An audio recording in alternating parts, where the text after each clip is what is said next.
Hello friends, जय श्री श्याम बाबा की। तो देखो, जैसा कि मैं हमेशा से पढ़ाते आ रहा हूँ अपने बेस क्लासेस पे, वैसे आज वापस आ चुका हूँ इसी बेस क्लासेस के प्लेटफॉर्म पे लेके 10वीं क्लास की साइंस की क्लास। इसमें आज हमारा 10th क्लास का टॉपिक है जो हम पढ़ेंगे। और 10वीं क्लास का एक चैप्टर है, शायद 7वां या 8वां चैप्टर है कि जीव जनन कैसे करता है। जीव जो है वो जनन कैसे करता है।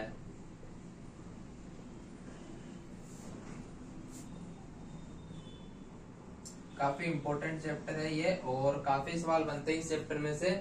तो देखो, इस चैप्टर का नाम है कि जीव जनन कैसे करता है। मेरे ख्याल से शायद 10वीं क्लास में 7वां या 8वां चैप्टर है। तो इसके अंदर आज हम जो टॉपिक पढ़ेंगे वो बेसिकली इस चैप्टर के आज हमारा जो टॉपिक होगा वो होगा लैंगिक जनन। क्या होगा वो? लैंगिक जनन। ठीक है, अब देखो हम इसके अंदर लैंगिक जनन क्या होता है सबसे पहले ये पढ़ेंगे। ठीक है, अब लैंगिक जनन के अंदर अपन क्या पढ़ेंगे? लैंगिक जनन के अंदर अपन पढ़ेंगे एक तो पौधों में जनन,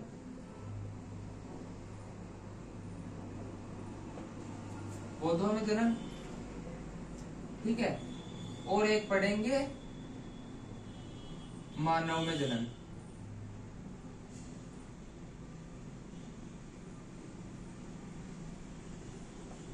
मानव में जनन, ठीक है। अपना ये चैप्टर है कि जीव जनन कैसे करता है और इसी के अंदर हम सबसे पहला जो टॉपिक पढ़ेंगे वो पढ़ेंगे अपन लैंगिक जनन। कौन सा? लैंगिक जनन, ठीक है। और लैंगिक जनन के अंदर हम क्या पढ़ेंगे? पौधों में जनन और मानव में जनन, ठीक है।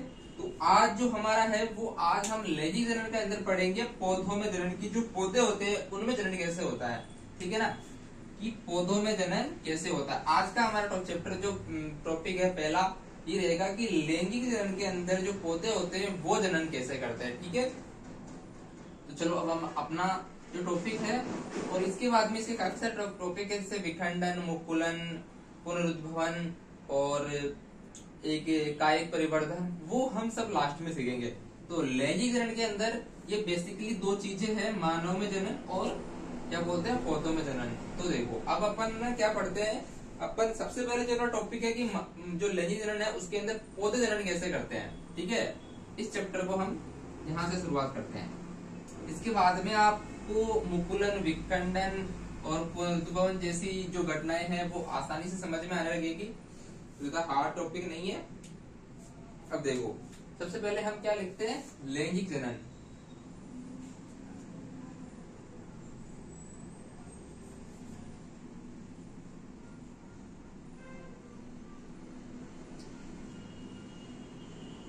लैंगिक जनन। अब देखो लैंगिक जनन किसे कहते हैं? लैंगिक जनन वो प्रक्रिया होती है जिसमें लैंगिक जनन वह प्रक्रिया है जिसके अंदर या वह विधि है जिसमें संतान की उत्पत्ति के लिए नर और मादा दोनों जीवों की उपस्थिति होती है ना। यानी उसके अंदर कोई संतान उत्पत्ति हो रही है तो उस संतान के अंदर मादा जीव की और नर जीव की दोनों जीवों की भागीदारी होगी। तो वो विधि क्या कहलाती है? वो लैंगिक जनन कहलाती है। तो देखो इसकी डेफिनेशन क्या है? इसकी डेफिनेशन होती है कि वह विधि जिसमें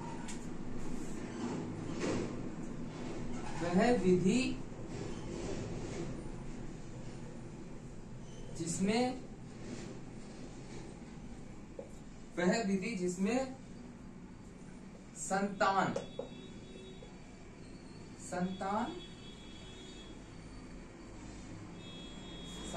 उत्पन्न हेतु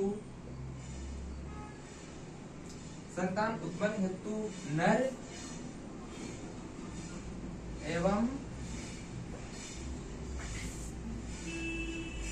एवं मादा जीव की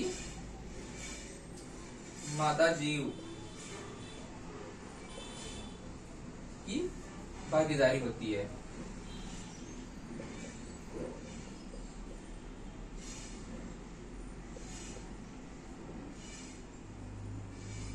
ठीक है, ये इसकी डेफिनेशन है कि लैंगिक जनन किसे कहते हैं। तो लैंगिक जनन बेसिकली वो होता है जिसमें तो इस संतान उत्पत्ति के हेतु नर एवं मादा दोनों जीवों की भागीदारी होती है। यानी एक चीज से यानी जो केवल नर है वो संतान उत्पन्न नहीं कर सकता और जो मादा है वो भी संतान उत्पन्न नहीं कर सकती।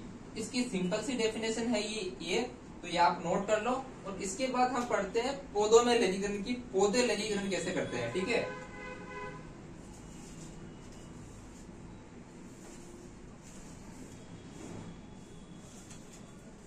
नोट कर लिया।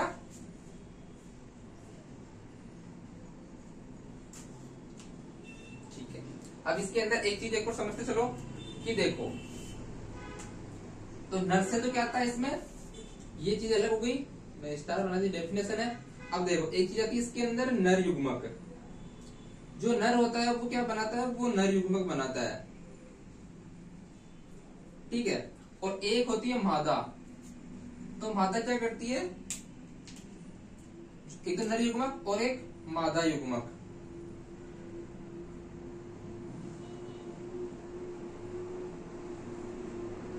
ठीक है, ये दोनों मिलकर क्या बनाते हैं, नर युग्मक एवं मादा युग्मक मिलकर क्या बनाते हैं, युग्मनज बनाते हैं। क्या बनाते हैं, जायगोट या युग्मनज। इसको हिंदी में, इंग्लिश में जायगोट बोलते हैं। इंग्लिश में क्या बोलते हैं, जायगोट। ठीक है, युग्मनज रहने तो वापिस समझ में आ जाएगा। देखो, वह विधि जिसमें संतान उत्पन्न हेतु नर एवं मादा जीव की भागीदारी होती है। ठीक है, ये इसकी सिंपल डेफिनेशन हो गई लैंगिक जनन की। दूसरी क्या आती है कि जो नर युग्मक होता है, यानी जो नर होता है वो नर युग्मक देता है और जो मादा होती है वो मादा युग्मक देती है। अब मादा युग्मक और नर युग्मक मिलकर क्या बनाते हैं, युग्मनज बनाते हैं। युग्मनज से क्या बनता है, युग्मनज से ही जीव बनता है। ठीक है ना, या युग्मनज से ही,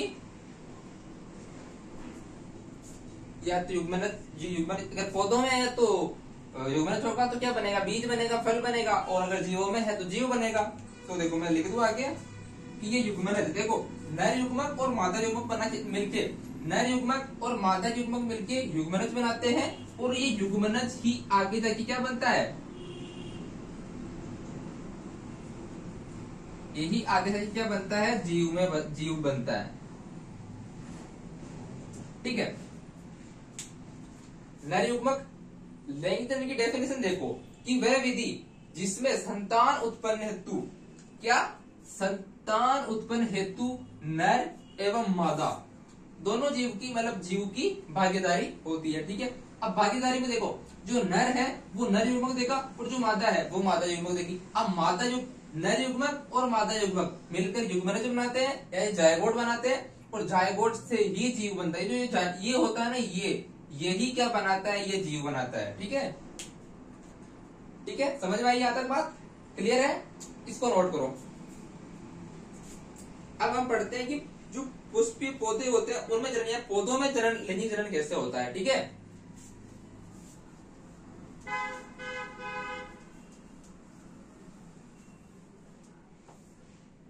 मैं यहां लिख दूं पौधों में जनन। ठीक है, पौधों में,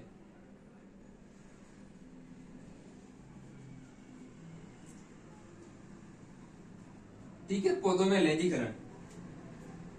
अब ये क्या होता है, ये कैसे होता है, देखो जो पौधों में जननांग होता है वो क्या होता है, एक फूल होता है। एक फूल ही पौधे का नर जननांग भी होता है और मादा जननांग भी होता है। यानी जो पौधे का या जो पौधा है उसका जो जननांग है या जननांग है वो क्या होता है, वो पुष्प होता है। ठीक है, अब देखो किसमें होता है ये लैंगिक जनन, ये होता है पुष्प में। किसमें होता है, पुष्प में। ठीक है, अब देखो यानी जो पौधों में लैंगिक जनन होता है वो पुष्प के अंदर होता है, पुष्प में। ठीक है, अब देखो पुष्प, अब पुष्प को हम समझते हैं कि जब तक अपन इसके अंदर एक फूल को नहीं समझेंगे तब तक ये हमारे समझ में नहीं आएगा। तो देखो फूल है, अब फूल के अंदर क्या करते हैं, फूल की, अब फूल को अपन समझते हैं तो फूल में देखो, फूल में सबसे पहले क्या होते हैं, जो पुष्प है वो, मतलब पौधों का जो जनन अंग है वो पुष्प होता है ना। रुको, देखो पुष्प या पौधों में जनन अंग, इसको मैं ऐसा लिख दूं कि लैंगिक जनन जो है पौधों में जो जनन अंग होता है वो पुष्प जनन अंग होता है। इसमें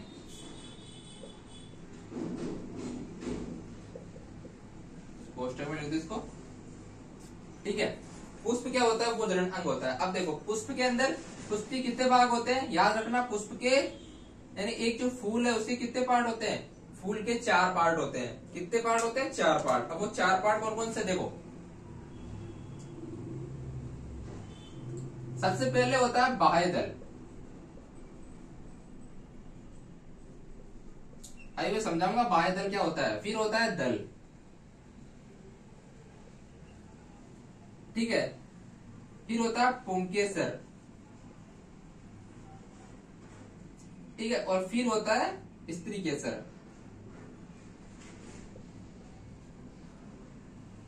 ये 4 पार्ट होता है किसका, एक जो फूल होता है ना, फूल के कितने पार्ट होते हैं, 4 पार्ट होते हैं, ठीक है। अब 4 पार्ट में बाह्य दल होता है, पुंकेसर होता है और स्त्री केसर होता है। ये सब मिलके ही फूल बनता है। यानी इन सबको मिलाकर जो फूल बनता है वो क्या कहलाता है, पूर्ण पुष्प कहलाता है, यानी पूरा फूल कहलाता है। ये सबको मिलाकर जो फूल बनता है वो पूर्ण पुष्प कहलाता है। ये बात वैसे दी नहीं हुई, याद रखना आप ऐसे ना, आगे बताया जाएगा या 12th क्लास में जब आप पढ़ोगे तब आएगा पूर्ण पुष्प किसे कहते हैं। तो आप एक चीज याद रखना, ठीक है। अगर किसी फूल के अंदर ये चारों चीज उपस्थित है, यानी चारों चीज जो है वो प्रेजेंट है, तो वो क्या कहलाता है, वो पूर्ण पुष्प कहलाता है। ये सिर्फ एक बेसिकली छोटा सा मैंने बताया है, बाकी आपकी किताब में ये पूर्ण पुष्प का मामला नहीं दे रखा, तो आप इसको छोड़ के चलो। ये 12वीं क्लास वालों को भी दे रखा है, ठीक है। अब देखो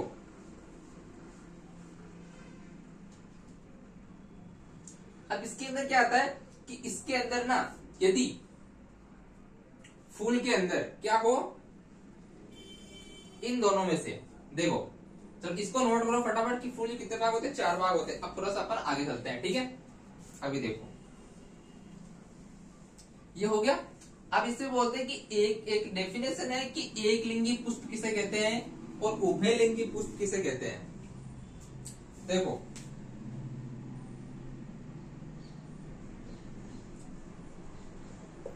एक लिंगी पुष्प, ठीक है, क्या होता है इसके अंदर, क्या होता है इसके अंदर, या तो पुंकेसर या स्त्री केसर।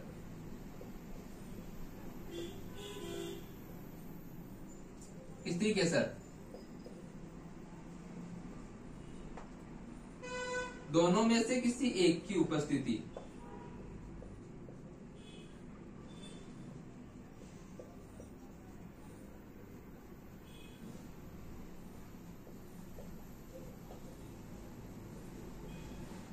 दोनों में से किसी एक की उपस्थिति हो तो वह एक लिंगी पुष्प होता है।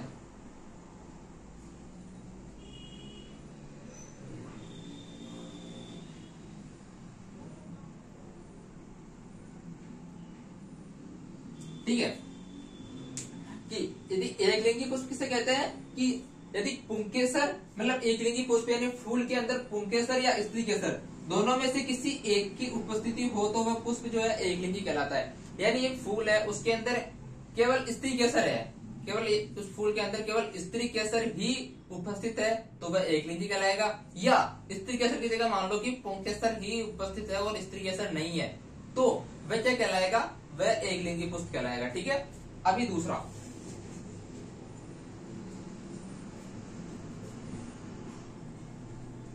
क्या है, उभयलिंगी।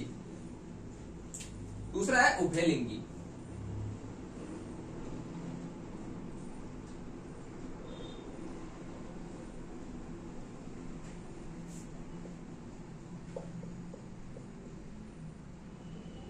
उभयलिंगी अब इसमें क्या हो, उसमें किसी एक लिंगी में केवल एक ही उपस्थित हो और इसमें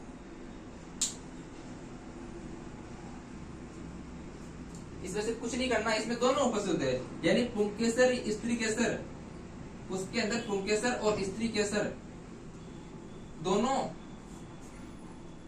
की उपस्थिति हो, क्या वो दोनों की उपस्थिति, दोनों की उपस्थिति हो तो वह क्या कहलाता है, वह उभयलिंगी पुष्प कहलाता है। और इसका जो अगर उदाहरण देखो ना आप उभयलिंगी पुष्प का, अगर उभयलिंगी पुष्प जो होता है ना वो एक तो किसमें होता है, एक तो सरसों देखी होगी आपने, सरसों, और एक आप लिख लो गुड़हल।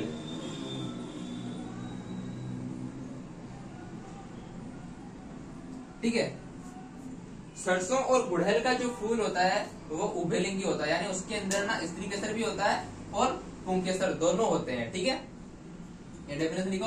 और क्या बोलते हैं, एक लिंगी पुष्प का उदाहरण मैं दिखाऊंगा, लगाऊंगा, आप बताऊंगा आप लोगों को। जो एक लिंगी होता है, एक लिंगी बेसिकली होता है आपके तरबूज का, तरबूज नहीं, सॉरी तरबूज नहीं, पपीता, पपीता के अंदर एक लिंगी पुष्प पाया जाता है। ठीक है, फटाफट नोट करो इसको, इसके छोड़ लो, फिर अपन आगे चलते हैं थोड़ा बहुत। हाँ, पपीता और आप क्या बोलते हैं तरबूज भी इसमें ऐड कर सकते हो, एक तरबूज भी होता है। ठीक है ना, ये दोनों जो फूल होते हैं ना वो उभयलिंगी होते हैं। ठीक है, नोट कर लिया।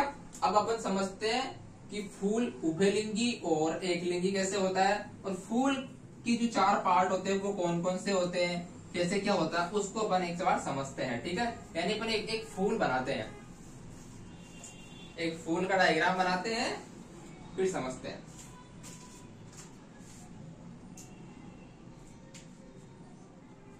देखो,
देखो, अब देखो, ये एक फूल है। ठीक है ना, अब ये एक फूल है, इस फूल का हम, इस फूल को हम समझते हैं, इस फूल के अंदर की अलैंगिक जो मतलब लैंगिक जनन जो होता है वो कैसे होता है। तो देखो, मैंने क्या क्या बताया था, फूल जी कितने पार्ट होते हैं, फूल जी कितने पार्ट होते हैं, 4 पार्ट होते हैं। देखो, अब वो 4 पार्ट कौन कौन से है, अब आप देखते चलो।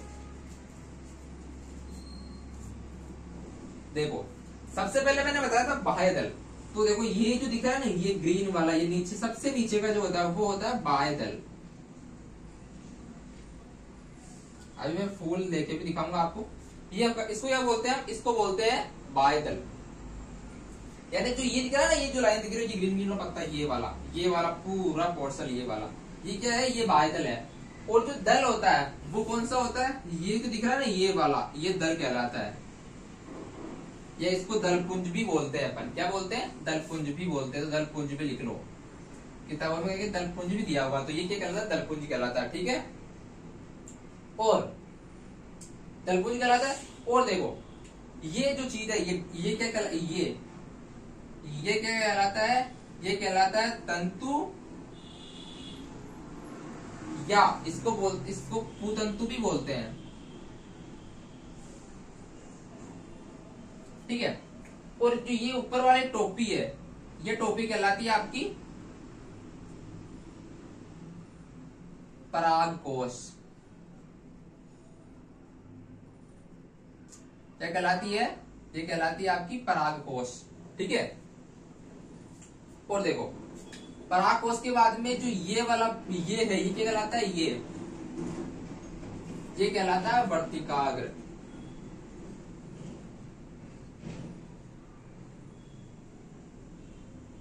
ये वर्तिका कहलाता है। और ये जो है ना ये सीधी लाइन ये कहलाती है, ये कहलाती है वर्तिका, ठीक है। और ये जो फूला हुआ पार्ट है ना ये यहां से यहां तक, ये कहलाता है क्या, ये कहलाता है अंडाशय।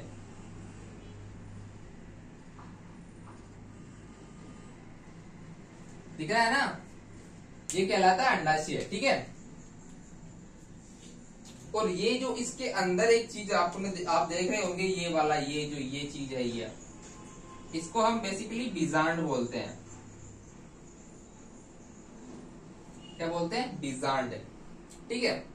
तो ये बीजांड कहलाता है। अब देखो, अब आप बोलोगे कि भैया मतलब कि ये बाह्य दल आ गया, दलपुंज आ गया, लेकिन स्त्री केसर और पुंकेसर कहाँ है? तो देखो ये दोनों जो है ना परागकोश और तंतु, परागकोश और जो तंतु है इन दोनों को मिला के हम बोलते हैं क्या, पुंकेसर।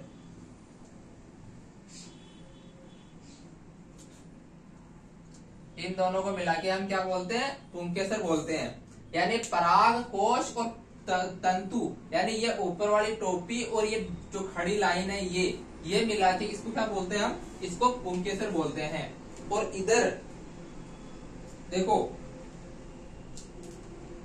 वर्तिकाग्र, वर्तिका और अंडाशय, इसको मिला के हम बोलते हैं स्त्री केसर। क्या बोलते हैं इनको मिला के? इनको मिला के बोलते हैं हम स्त्री केसर।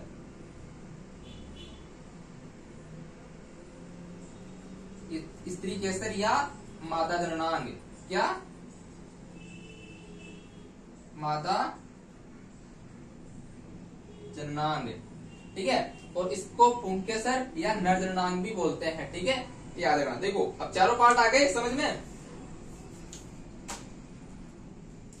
देखो मैं समझाऊं आपको, चारों पार्ट और अच्छे से समझते हैं अपन, है ना। देखो भाई ये फूल है, ठीक है, ये फूल है, बिल्कुल यही फूल है। मतलब मान लो कि ये फूल जो आपको दिख रहा है बोर्ड पे वो फूल ये है। अब मैंने क्या किया, इसको मैंने इस फूल को काट दिया, ठीक है। कैसे काटा, ऐसे खड़ा काट दिया। खड़ा काटने के बाद अब देखो, खड़ा काट दिया, खड़ा काटने के बाद मतलब इसको खड़ा काट के चिपका दिया यहाँ पे, ठीक है।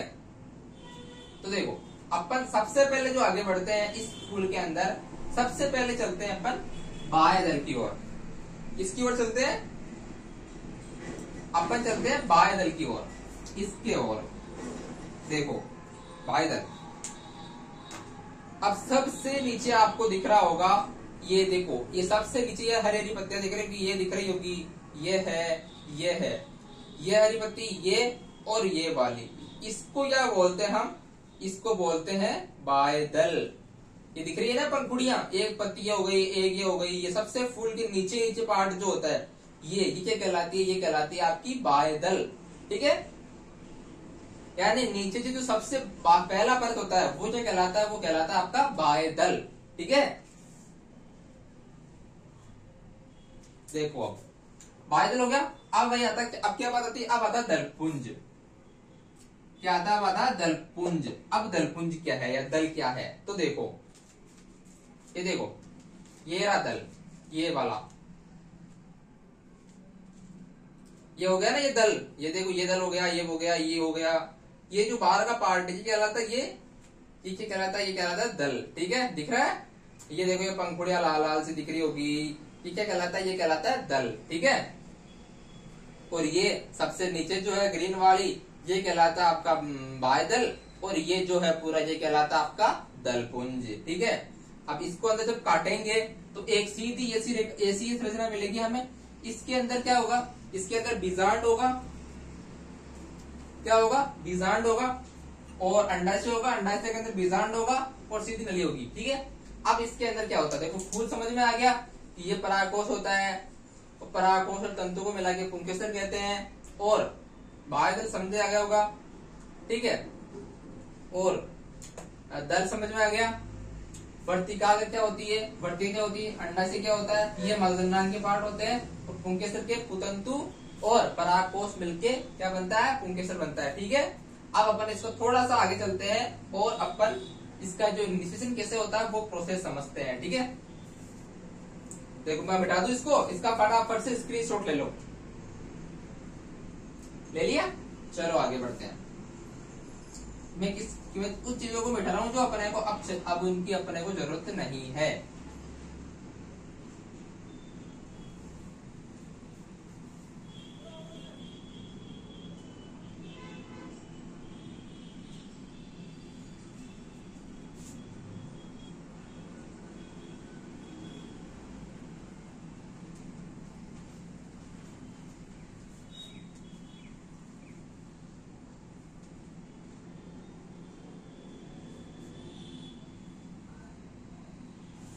अब देखो भाई,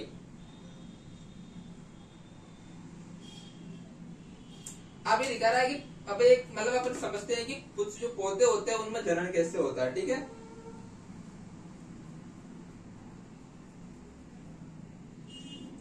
तो इसमें सबसे पहला जो चरण होता है उसमें क्या होता है, उसमें जो पराग कण होते हैं वो कहाँ पहुंचते हैं, वो वर्तिकाग्र पर पहुंचते हैं। अब पराग कण क्या होते हैं, देखो इसको क्या नाम दिया था हमने, इसको नाम दिया था हमने परागकोश।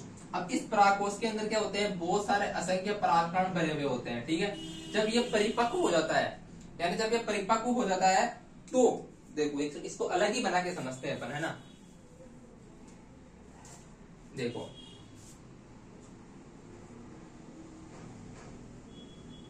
ये कोई परागकोश है, ठीक है साहब, ये क्या है, ये परागकोश है। अब इसके अंदर क्या असंख्य परागकण भरे हुए हैं बहुत सारे। अब ये क्या, ये पककर ये फूटेगा, मतलब ये इसी फूल का है, एक ही फूल का है, ये फूटेगा, यहाँ से बहुत सारे परागकण बाहर निकलेंगे, ऐसे मतलब बहुत सारे बिखरेंगे।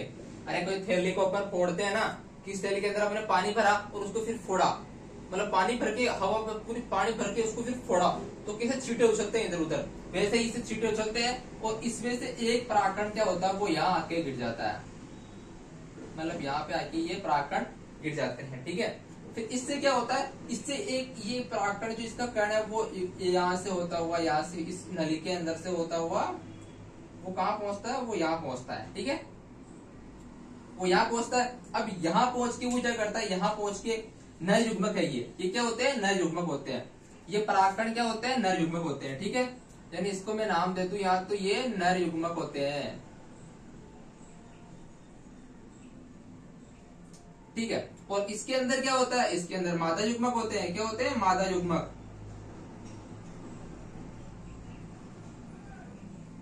ठीक है, अब मादा युग्मक, अब इन दोनों में क्या होता है, संलयन होता है। तो पहला चरण क्या होता है, पहला चरण के अंदर जो परागकोश होता है वो फूटता है, फिर वहां से परागकण वर्तिकाग्र पर पहुंचते हैं। कहाँ पे पहुंचते हैं, वर्तिकाग्र पर पहुंचते हैं। ठीक है, इस चीज के अंदर ये प्रोसेस होता है, पहला चरण होता है। फिर क्या होता है, फिर नर और मादा युग्मकों का क्या होता है, संलयन होता है। यानी यहाँ पे क्या होता है, यहाँ पे नर युग्मक भी आ गया, यहाँ पे ये नर युग्मक आ गया, ये मादा युग्मक यहाँ पे पहले से। अब इन दोनों में क्या होगा, संलयन होगा। तो मैंने सबसे पहले एक बात बताई थी कि देखो क्या एक बताया था, मैंने सबसे पहले डेफिनेशन लिखी थी कि नर युग्मक प्लस मादा युग्मक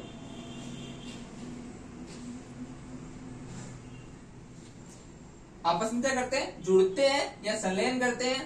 फिर उससे क्या बनता है, उससे बनता है युग्मक, युग्मनज।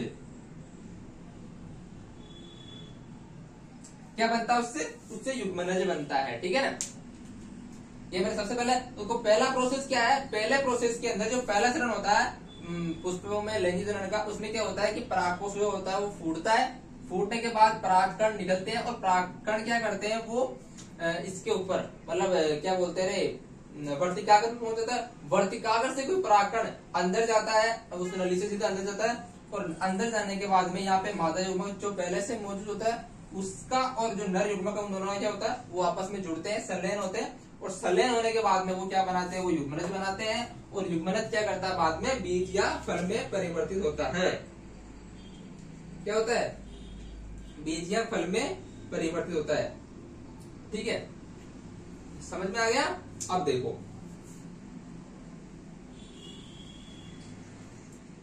अब यहाँ पे आप एक बात याद रखना, इस जो ये प्रक्रिया होती है ना, कौन सी, ये पराग कणों का उसकी वर्तिका पर स्थानांतरण। मैं यहाँ पे लिख दूं,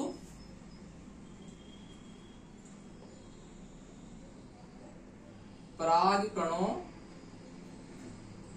का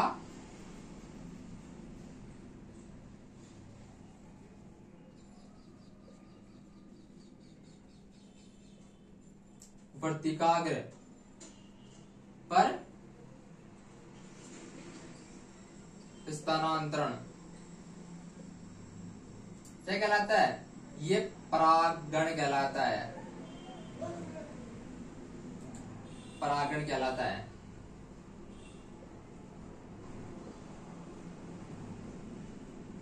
ठीक है ना? यानी ये जो परागण है वो यहाँ पे पहुंचने की जो प्रक्रिया होती है ना, उसको हम परागण नाम देते हैं। क्या नाम देते हैं उसको? परागण नाम देते हैं। यानी पराग कणों का वर्तिकाग्र पर स्थानांतरण जो है वो क्या कहलाता है? वो आपका परागण कहलाता है। अब ये परागण कितने प्रकार का होता है? ये परागण बेसिकली 3 प्रकार का होता है। कितने प्रकार का होता है? ये 3 प्रकार का होता है। पहला कौन सा होता है? पहला होता है स्वपरागण। पहला होता है स्वपरागण,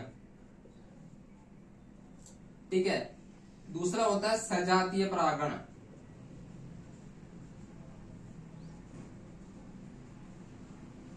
ठीक है। और तीसरा होता है परपरागण, ठीक है।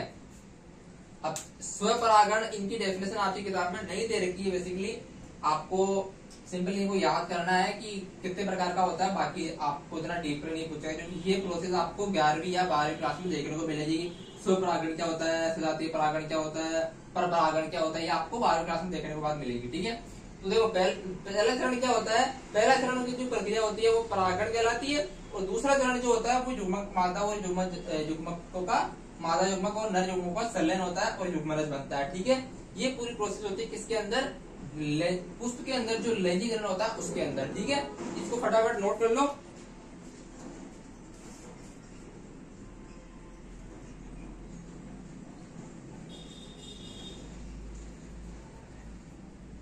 ठीक है, समझ में आया? ये चीज क्या होती है? ये 2 प्रोसेस होते हैं इसके अंदर। पहला प्रोसेस के अंदर क्या होता है कि जो नर युग्मक होते हैं, नर युग्मक या परागकण बोल लो, वो परागकण, इसको नर युग्मक भी बोलते हैं और इनको परागकण भी बोलते हैं। परागकण, ठीक है। चलो साहब, ये परागकण हो गया। अब देखो नर युग्मक हो या परागकण को, बात एक ही है। तो देखो नर युग्मकों का मतलब नर युग्मकों का या पराग कणों का पराग कोश से वर्तिका पर स्थानांतरण जो है वो परागण कहलाता है। और परागण कितने प्रकार का होता है? परागण 3 प्रकार का होता है, स्वपरागण, सजातीय परागण और परपरागण, ठीक है। ये पहली प्रोसेस होती है, पहला चरण होता है। फिर दूसरा चरण क्या होता है? दूसरा चरण के अंदर, ये दूसरा चरण आ गया, ये पहला चरण है। तो देखो दूसरे चरण के अंदर क्या होता है? जब परागण यहाँ आ गया, यहाँ से यहाँ पे आ गया, अब यहाँ से वो नीचे जाएगा, अंदर जाएगा नली के द्वारा, यहाँ पे चल जाएगा। यहाँ पे मादा युग्मक पहले से मौजूद होते हैं और फिर नर युग्मक गया, और वो दोनों क्या करेंगे? आपस में जुड़ेंगे या संलयन करेंगे। फिर वो क्या बनाते हैं? युग्मनज बनाते हैं। और ये युग्मनज ही फल या जीव में, मतलब जीव में परिवर्तित होता है, ठीक है ना, परिवर्तित होता है,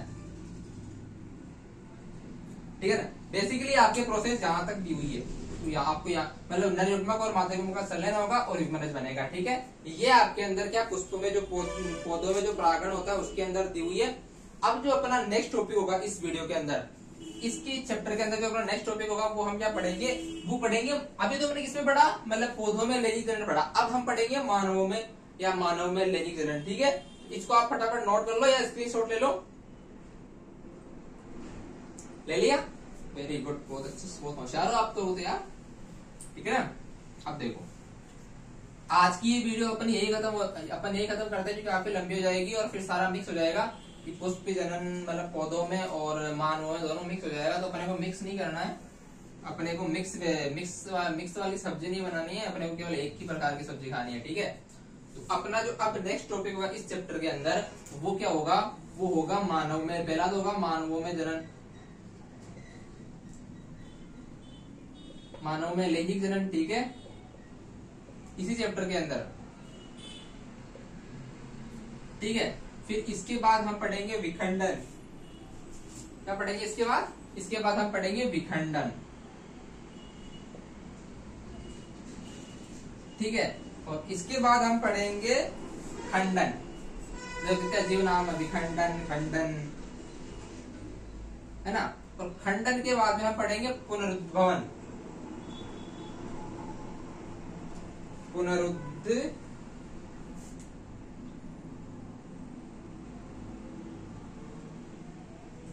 पुनरुद्भवन, ठीक है। और फिर हम पढ़ेंगे मुकुलन,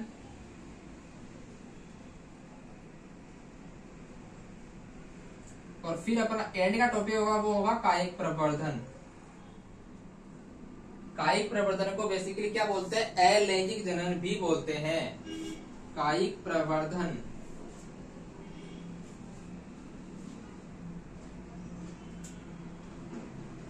कायिक प्रवर्धन, ठीक है। या क्वेश्चन में लिखो तो कि अलैंगिक जनन, ठीक है ना।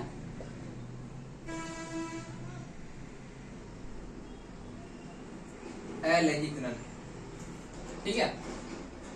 ये अपना नेक्स्ट वीडियो में ये टॉपिक पढ़ेंगे। तो नेक्स्ट वीडियो जो आएगा 3 पार्ट आएगा, क्योंकि एक पार्ट के अंदर हमने आज पौधों में लैंगिक जनन कंप्लीट किया, अब अपन मानवों में लैंगिक जनन कंप्लीट करेंगे। और फिर जो नेक्स्ट तीसरी वीडियो आएगी उसके अंदर अपन इन सबको पढ़ेंगे कि विखंडन, खंडन, पुनरुद्भवन और मुकुलन, कायिक प्रवर्धन, ये सबको बाद में पढ़ेंगे। क्योंकि इम्पोर्टेंट क्या है इस चैप्टर के, इन सब तो ये जो विखंडन और खंडन वगैरह जो ये टॉपिक है ना, इसमें से तो बेसिकली पूछता नहीं है एग्जामिनर, बोर्ड आपको बोर्ड एग्जाम में तो पूछेगा नहीं इनमें से। हाँ, हो सकता है एक आध नंबर पे कोई डेफिनेशन पूछ ले तो पूछ ले, तो हम ये चीजें लिख लेंगे, पढ़ लेंगे इसको भी। लेकिन जो मेन है ना वो क्या है, एक तो मानवों में लैंगिक जनन है और एक पुष्पों में लैंगिक जनन है। तो इन दोनों में से कोई बड़ा सवाल बन सकता है, हो सकता है एक नंबर के पूछ ले। तो हम सबसे पहले इन दोनों को कवर करेंगे अच्छे से, ठीक है। तो आज के लिए दीजिए मुझे आज्ञा। जय श्री श्याम, नमस्कार। पढ़ते रहिए, आगे बढ़ते रहिए और वैसे ही BS क्लासेस पे आते रहिए।